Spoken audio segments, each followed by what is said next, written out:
Hello, and welcome to Gatherverse News Unscripted, where we bring you humanity centered tech journalism. I'm Lisa Bernard. Thank you so much for joining me. Today, as we do every Wednesday, we'll bring you our Pioneer Profile.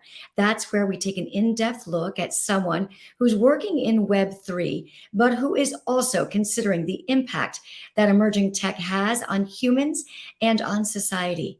Today, we'll introduce you to Laura Brown, who will talk to us about training and teaching.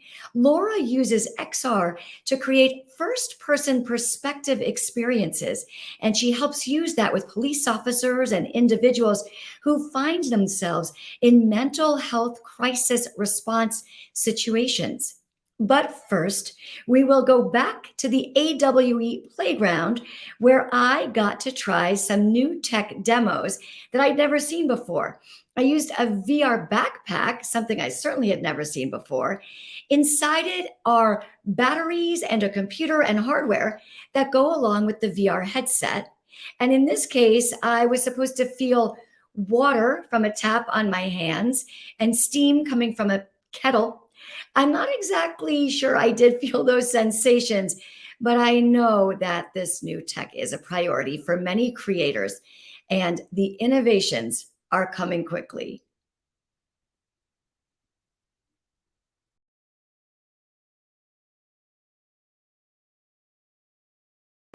In the playground at AWE 2023, there were hundreds of exhibitors, and according to organizers, all experiences were either a premiere launch or an exclusive creation for the conference. I tried a few of the XR experiences. So you can turn on the burner, which one is highlighted. The Lowe's Innovation Lab brought its Holo Room to the expo hall. The experience is designed to help customers visualize a home improvement project, choosing appliances and room layout before doing so in real life. I put on a vest, gloves, a helmet, and glasses. When I was completely locked in, I entered a kitchen and felt transported to another place. I could use the appliances and actually touch and interact with the objects inside the virtual kitchen. I think it was the total immersion. Okay. The headset and the visual, you just completely feel in another world. Sightful offers a laptop glasses combination. I saw several windows open at the same time. When I saw Apple's Vision Pro this week, I in part thought of this demo. I put on another set of glasses from Xreal, and I could see music videos with colorful images as well as the room around us. Another haptics offering included a vest and headset providing sensations to my torso. Users feel a jolt when hit in the chest with a bullet in shooting games. And when I selected a music experience, the vibrations gave me a jubilant sensation while Pharrell's song Happy played. And happy is always a good thing.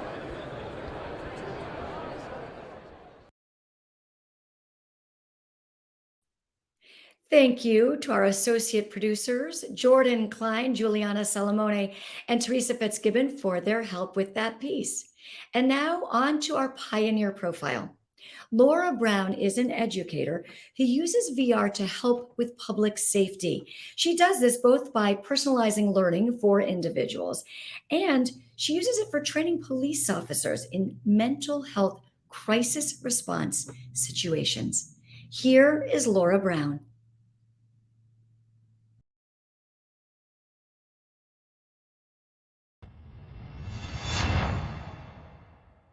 We are speaking with Laura Brown for Gatherverse News. Laura is a researcher and educator who works to keep communities safe in real life, taking into account the impact emerging technologies and virtual reality have on us. Laura, thank you for being here. EdTech has so much potential to do good things. What are some of the most revolutionary use cases for education in AR, VR, AI? Yeah, I mean, we've been using mobile devices for years now, and I think without even thinking about it, we've given everyone in our society the opportunity to look up anything that they need to know, almost in a moment's notice. So if you think about the way that's just changed our communication, our relationships to one another, our relationships with ourselves, that kind of, for me, sets the baseline of where we're building from when we talk about educational technology. I wouldn't call it a dependence on technology, but I would say that our application of technology is much more broad than we had it even 10, 15 years ago. And it's moving at such an incredible pace that we're sometimes not really thinking about what are we trying to get out of the technology. For those of us who work in design and application of these technologies, including virtual reality or augmented reality using mobile devices or physical headsets that we're putting on our face, we want to be really mindful of what are we trying to learn, what are the experiences that we want to have, how do we want to feel, and how do we want to relate to our community and our environment. So that, for me, just to give you kind of that baseline of what's exciting, the potential is truly limitless in terms of what we could potentially imagine. Some of the more exciting ones I've seen, and I'm based out of California, I think I was just talking about the Pokemon Go trend in 2015. Was it an educational technology? Yes and no. I mean, it wasn't something that we built for classrooms, right? It's something that we just had in our communities. We see kids coming outside and interacting more. Wherever those little Pokemon training camps were, we were seeing kids come and meet each other and have community-based conversations with one another. So that's an educational experience, and as much as I call it an edutainment experience, where it's both fun and that we're learning something new. How about in the classroom, and how are teachers able to use it and yet keep it safe? So way back in maybe 2016 now, if we think about the Google Cardboard, back when that first came out, which was a little cardboard box that had 2 lenses in it. And that allowed us to put our phones in there and create these 3D kind of exploratory experiences for kids. And we brought them into jungles, and we brought them into deserts and all sorts of different environments that they could explore in a way that they'd never really thought about picturing themselves inside those environments. And you use it in training. What are those like? I specifically focus on mental health crisis response in my own career, and I've done previous work across multiple companies, so focusing on the way that we think about how do we relate to individuals who we would otherwise consider to be the least relatable in our society. So folks who are living with severe mental health conditions, maybe they're incarcerated, maybe they're institutionalized in a facility, kind of seeing the unseen again. Kyle, my name is Officer Morgan, okay? This is my partner, Officer Diaz.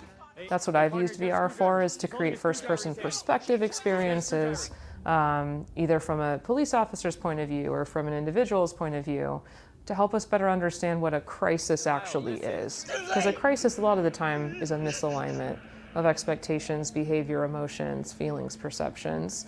And when we think about VR as being kind of a perception engine or imagination engine, when we're working with individuals living with things like psychosis, autism, and other experiences, this actually gives us the opportunity to bring other people's perspectives to life for ourselves. And I think that it really changes the way that we relate to one another. How do we as a society address digital literacy and ensuring that everyone can have access? Yeah, that's a really big one, especially when we talk about developing nations. We've talked about the digital divide in past years, which is access and opportunities for success using tech. So getting your hands on technology is one thing. Having the education to use it effectively, having a safe community where you're not going to be exacerbating any additional risks that currently exist in the environment is really important. But when we talk about closing the digital divide, I think we need to talk about whose responsibility that is. And it's a multifaceted one. If we talk about a community and raising a child or taking care of the individual members of our communities, that's the companies that are designing and developing these products. Those are the schools, educators who are putting them into practice. It's the parents, it's the children themselves. If we're talking about youth, everybody has sort of their own perspective on this whole thing and how we leverage tech. And I think we really need to be mindful that there's really clear lines of communication throughout implementation. Do you think there is enough? Are there enough regulations, enough laws, enough companies being sensitive to this? Well, it depends on what we're trying to prevent. So I kind of take a crisis prevention approach, which is to make sure that let's first understand the laws and regulations and standards that we have today, because we do have in the United States some pretty decent ones when we talk about FERPA and HIPAA and data protection, privacy, rights, consent, all of those types of things. I think just starting with those is a really great place. And if we needed to change policy, we should be thinking of policy as another tool or technology, kind of like a social technology for us to bring whatever change we're looking to bring to a community. So it depends. If we're bringing something formally into a school district, as an example, the community needs to be apprised of that. If we're bringing new technology into a public safety application or behavioral health application, again, the community should be very well apprised before that technology is put into play. Which is education. Which is itself education, yeah. So drawing analogies to what exists today, helping the community really understand if we're trying to solve a problem, if we're trying to provide an opportunity, what is the desired outcome? What are we trying to accomplish and achieve when we put technologies into practice? And how do we protect people's privacy and data? What's the data retention policy? How are we using that data? What are we hoping to see from the use of that data? And who owns it? Is all important things for us to know and understand.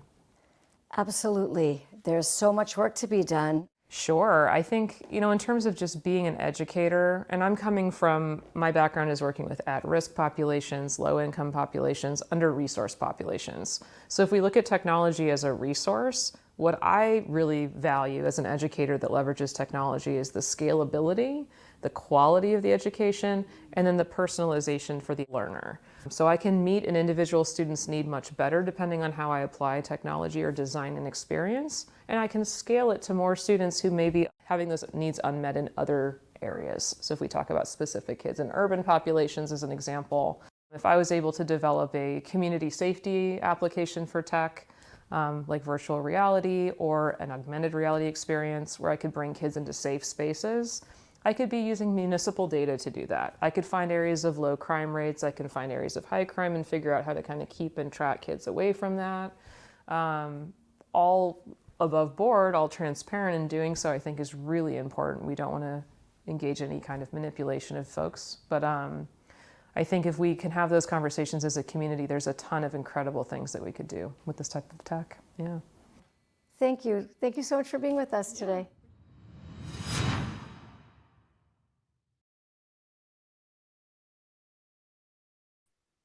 Our thanks to Alan Filippi with ADF Video Bay Area, who helped us edit that piece. Thank you, Alan. Please join me tomorrow when we'll have Lisa Smuz on the show. She is the CEO of the Social Changery, and Lisa and her team have created an AR game called Decoded. It's like an escape room game where teens and young adults complete tasks and find themselves in situations where they're trying to escape, but it turns out they're being guided with decisions that are addressing peer pressure and other challenging situations.